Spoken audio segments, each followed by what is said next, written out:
चलो देखो, आज पॉलीगॉन में हम लोग क्या पढ़ लेंगे? चतुर्भुज। ठीक है, तो ये पॉलीगॉन में हम किसका पढ़ने जा रहे हैं? क्वाड्रिलेटरल के बारे में, यानी कि चतुर्भुज के बारे में। ये 4 ही चतुर्भुज पढ़ने हैं तुम्हें, और इसी चारों को याद कर लेना है। समझ गए? तो सबसे अधिक जो तुम्हारा 10th में देखने के लिए मिलता है वो यही देखने के लिए मिलता है, चक्रीय चतुर्भुज। पूछा था ना, तुम्हारा जो मंथली एग्जाम होगा ना, बस यही पूछेगा चक्रीय चतुर्भुज के चारों कोनों का मान कितना होता है। कितना होगा? 180 डिग्री, 360 डिग्री रे। अब देखो, चक्रीय चतुर्भुज होता क्या है, मतलब वो चक्कर में होगा, कहीं होगा ना। तो चक्रीय चतुर्भुज किसको कहते हैं? जो एक चक्र के अंतर्गत आ रहा होगा। इसके अंतर्गत, चक्र के अंदर होगा।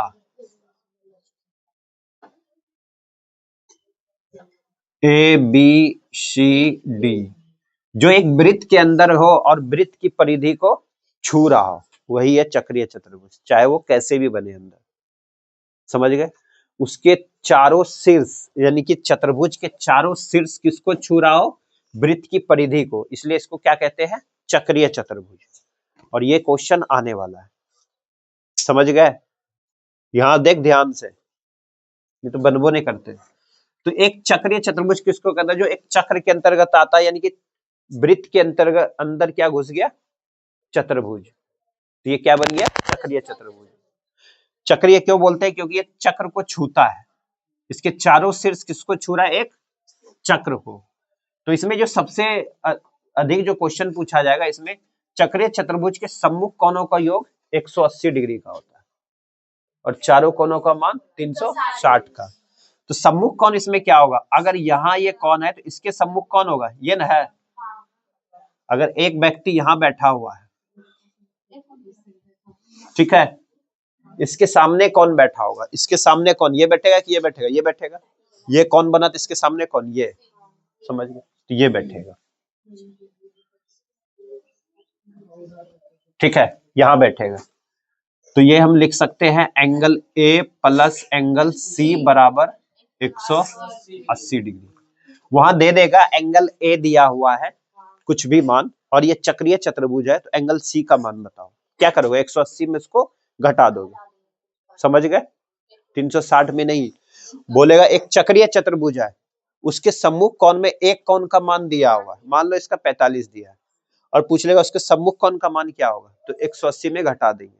ठीक है, एक ये क्वेश्चन पूछेगा तुमसे। अब यहां से देख लो, ये चक्रीय चतुर्भुज है, तो इसके सामने का कोण क्या है? ये। तो यहां से लिख सकते हैं angle B plus angle D बराबर कितना? 180 डिग्री। अगर एंगल बी का मान दिया होगा, एंगल डी का पूछ रहा है, तो कुछ नहीं करना है एग्जाम में। एक चक्रीय चतुर्भुज, उसके सम्मुख कोण का मान क्या हुआ? एक का मान है 60, तो अगला कितना? 120, घटा देंगे 180 में। समझ गए? एक ये सवाल आने वाला है। और एक जो पूछता है, जो तुम्हारा 2 नंबर में पूछा, ये ऑब्जेक्टिव हुआ, पूछेगा एक चक्रीय चतुर्भुज है, ठीक है, चक्रीय चतुर्भुज में एक कोण का मान दिया हुआ है, ठीक है, 60 डिग्री दिया मान लो। पूछ लेगा चक्रीय चतुर्भुज में बताओ कि 2 कोण, तो ऐसी हो जाएगा 180। पूछेगा चौथे कोण का मान बताओ, तो क्या करोगे? 180 ये लेंगे और जो कोण दिया था उसका मान लोगे, फिर 360 में घटा के इसको निकालोगे। समझ गए? आगे समझ? चक्रीय चतुर्भुज में इतना याद रखना है, सम्मुख कोण सामने वाला, बस यही भूलोगे। सम्मुख कोणों का योग कितना होता है? 180। ज्यादातर तो यही पूछ लेते हैं, चक्रीय चतुर्भुज के सम्मुख कोणों का मान कितना होता है। सबको रटा हुआ है कि 90 डिग्री ना, क्योंकि हम लोग बनाते हैं ये क्या, यही चतुर्भुज बने छे, सम्मुख कोण कौन यही तो छे, यही ना छे, 90 डिग्री बने छे। पहले ऑप्शन 90 डिग्री होगा। चलो आगे चले, अब यहाँ चलते हैं। समांतर चतुर्भुज देखो कैसे बना है, इसको अगर बनाने फिगर सीख गया तो इसी में तुम्हारा ये छुपा हुआ है। तो समांतर चतुर्भुज हुआ, यानी कि समांतर चल रहा है, कोई 2 लाइन समांतर चल रहा था, यानी कि ट्रेन की पटरी 2 समांतर चल रहा था, इनके बीच की दूरी को देखा गया। ठीक है, इस प्रकार से देखा गया। तो समांतर चतुर्भुज मतलब 2 रेखाएं चल रही थी आपस में, उनके बीच में रेखा खींचा गया। तो समांतर रेखाओं को एक रेखा खींचा जाएगा कहीं भी, तो ये क्या होगा? ये और ये बराबर ही होगा, होगा कि नहीं होगा? क्योंकि ये समांतर है। फिर इसे इस प्रकार से बनाया गया। ये कौन सा हुआ? समांतर चतुर्भुज। दिख रहा है? ये क्या हुआ? समांतर चतुर्भुज। और यहां से इसमें एक क्या डाला गया है? यहां से यहां तक इसकी क्या है? ऊंचाई डाली गई है। ऊंचाई है, ये क्या है? ऊंचाई। और ये इसका क्या हो गया? बेस। ठीक है, तो ए बी सी डी। तो वहां दिया होगा दो चीज, एक चतुर्भुज है जिसके आधार कुछ भी दे रखा है, आधार तुम्हारा 20 सेंटीमीटर दिया हुआ है और ऊंचाई उसकी 10 सेंटीमीटर दिया हुआ है। ठीक है, बोलेगा इसका क्षेत्रफल निकालो। समझ गए? आधार दिया होगा, ऊंचाई दिया होगा। तो चतुर्भुज में सिंपल है, जहां पे आधार और ऊंचाई दिया हो तो उसके चतुर्भुज का क्षेत्रफल क्या आ जाएगा? आधार गुना ऊंचाई। समझ गए? आधार गुना ऊंचाई, आधार गुना ऊंचाई। तो समांतर कैसे बना था? समांतर चतुर्भुज का क्षेत्रफल क्या निकला हमारा? आधार गुना ऊंचाई, आधार गुना ऊंचाई। समझ आ गया? अगला देखो, समलंब है। इसी को क्या कर दिया गया, यहां से हमने ये क्या डाला था? ऊंचाई। अब इसने बोला कि यहाँ पे लंब डाला गया। क्या डाला गया? लंब। लंब जैसे ही बोलेगा ये कितने डिग्री का हो जाएगा? 90 डिग्री। एक लंब डाला गया है। लंब डाला गया है, तो अगर ये पूछेगा समलंब चतुर्भुज बताओ, तो समलंब चतुर्भुज कुछ इस प्रकार से बनता है, क्योंकि क्या डाला गया है? लंब डाला गया। ऊपर से लंब डालेंगे ना, इससे ज्यादा हार्ड नहीं पूछेगा, इजी पूछेगा। समलंब है और इस पे लंब डाला गया है, तो इसको क्या बोलते हैं? ट्रेपीजम। तो समलंब चतुर्भुज का क्षेत्रफल क्या होता है? यहां देखो, ये क्या बन रहा है? एक त्रिभुज बना रहा है, बना रहा है। यहां भी एक त्रिभुज बना रहा है, बना रहा है। अगर यहां से यहां लंब डालेंगे, अगर ये ए भुजा है, ये भुजा और इतने से भुजा, मान लो ये डी है और ये नहीं, ये डी हो गया, ये ई हो गया, ये एफ हो गया। यहां से लंब डालेंगे, यहां से लंब डालेंगे, अगर ये है तो ये भी ए होगा, यहां से यहां तक क्या होगा? ए होगा, होगा। और यहां से यहां अगर हम ले ले तो ज्यादा होगा, ज्यादा होगा ना, ये भी ज्यादा होगा, ये भी ज्यादा होगा। ठीक है, जब ये तुम कंपटीशन में जाओगे तब पूछ लेता है, क्या करेगा? बोलेगा कि इसके सामने की बताओ कितना होगा ऑब्जेक्टिव में। लंब डाला गया तो इसकी भुजा, और ये भी दिया होगा, तो इसको क्या करेंगे? यहां से डालोगे तो ये जितने के उतने के ये भी हो जाएगा। डायरेक्टली पूछता है, वैसे तुम्हारा नहीं पूछेगा। तो समलंब चतुर्भुज का क्षेत्रफल, यहां से हमने देखा है कि त्रिभुज बना रहा है, बना रहा है, लंब डाल रहा है त्रिभुज, तो त्रिभुज का क्षेत्रफल क्या था? हाफ। हाफ ले लेंगे। लेकिन यहाँ पे ऊंचाई लेते हैं हम, त्रिभुज में लेते हैं ना, आधार गुना ऊंचाई। लेकिन यहाँ पे दो त्रिभुज है, तो सामने वाला भुजा और नीचे वाली भुजा जो यहाँ से यहाँ तक आएगा, इन दोनों का योग लेते हैं, हाफ इंटू समांतर भुजाओं का योग। क्या लेंगे? यानी कि ए प्लस बी, समांतर भुजाओं का योग गुना ऊंचाई लेते हैं। ठीक है, समांतर भुजाओं का योग गुना ऊंचाई लेंगे। कब? समलंब चतुर्भुज में।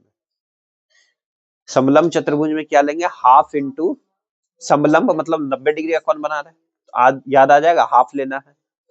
समांतर भुजाओं का योग गुना ऊंचाई लेना है। कोई प्रॉब्लम? ना, सिंपल नहीं तो समझ जाओ, उसमें दिया होगा एक चतुर्भुज है जिसके सम्मुख भुजाओं का योग इतना दे रखा है, उसकी ऊंचाई दे रखी है। अरे योग और ऊंचाई दिया तो बस यही मत करके आ जाओ, योग दिया इन दोनों को गुना करके आ जाओ, इसके चक्कर में। समलंब है तो फिगर बनाओगे, लंब है तो पता है कि लंब है तो हाफ भी आएगा। समझे? चलो, अब सम चतुर्भुज। सम चतुर्भुज की खासियत क्या था? एक हमारे पास वर्ग था। वर्ग कुछ इस प्रकार से होता है, जिसकी सभी भुजा क्या होती है? आपस में बराबर होता है ना। इसको थोड़ा सा तिरछा कर दिया गया। कभी कभी हम लोग खेलते तो क्या बोलते हैं, अरे देख, माचिस जैसे लेते हैं, माचिस को भी क्या करते हैं? थोड़ा तिरछा करके देखते हैं। माचिस की डिब्बी क्या होती है? आयत बना रहा होता है, मतलब वो घनाभ जैसा है, उसको हम तिरछा करके देखते हैं, कर सकते हैं ना। तो उसी को थोड़ा तिरछा किया गया। ठीक है, अब यहाँ तुमने देखा था, यहाँ 90 डिग्री का कौन बना रहा था ना, हर जगह यहाँ 90 डिग्री का कौन बना रहा है। अब तिरछा करने से क्या ये 90 डिग्री का बचेगा? नहीं बचेगा। ये सारे 90 डिग्री का कौन बीच में आ जाता है, तो ये सभी 90 डिग्री का कौन कहाँ आ जाएगा? यहाँ पे। ये 90 डिग्री का बनाएगा, ये 90 डिग्री का बनाएगा, ये 90 डिग्री बनाएगा, ये 90 डिग्री का बनाएगा। समझ गए? इसमें यही सीखना है। जैसे ही पूरेगा सम चतुर्भुज है, और इस पे सवाल तुम्हारा पूछा है, सेंटअप में भी पूछा है ना, इसके दो तरीके पूछते हैं, अगर क्षेत्रफल का फार्मूला भूल जाओगे तब भी तरीका इजी, इस पे जाओगे तो थोड़ा वो लगेगा, और इससे अगर ट्रिपलेट याद है तो बहुत जल्दी निकाल लोगे। तो यहां से देख लो इसमें क्या पूछा गया तुम्हारा, जब सेंटर पे एग्जाम हो तो पूछ लिया, तो इसके दो विकर्ण दिए हुए हैं, इसकी एक भुजा बता दो, ये नहीं पूछा था, दो विकर्ण दिए हैं, इसकी भुजा बता दो। अब ये तुम क्षेत्रफल याद है, भुजा कहां से निकाले? तो सम चतुर्भुज में क्या होती है, दो विकर्ण दिए होंगे, समझ आ गया? सम चतुर्भुज का क्षेत्रफल जब भी पूछेगा तो दो विकर्ण दिया होगा, एक चतुर्भुज है जिसका एक विकर्ण की लंबाई इतनी है, दूसरे विकर्ण की लंबाई इतनी है, तो उसका क्षेत्रफल बता दो। सीधा क्या हो जाएगा, हाफ इंटू दोनों विकर्णों का गुणनफल, हाफ इंटू दोनों विकर्णों का। अब हाफ कैसे हो अभी बता दी। यहाँ कितने डिग्री कौन बना रहा है, 90 डिग्री का बना रहा है ना।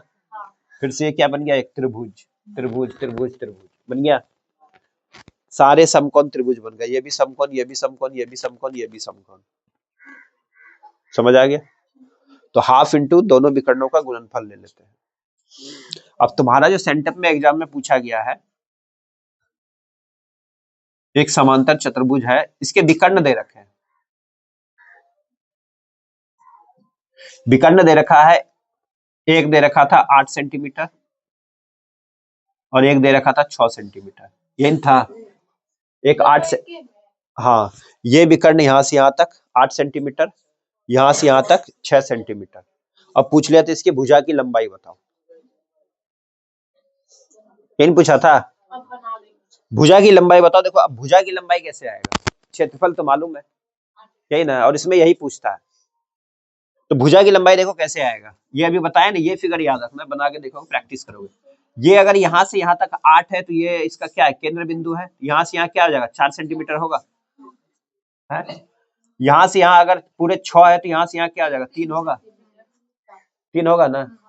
अब यहाँ देख लो ये कितने डिग्री कौन बनाता है, 90 डिग्री का, तो कुछ इस प्रकार से बन गया, ये 4 और ये 3, तो कर्ण कितना हो जाएगा, 5, कर्ण कितना हो जाएगा, 5।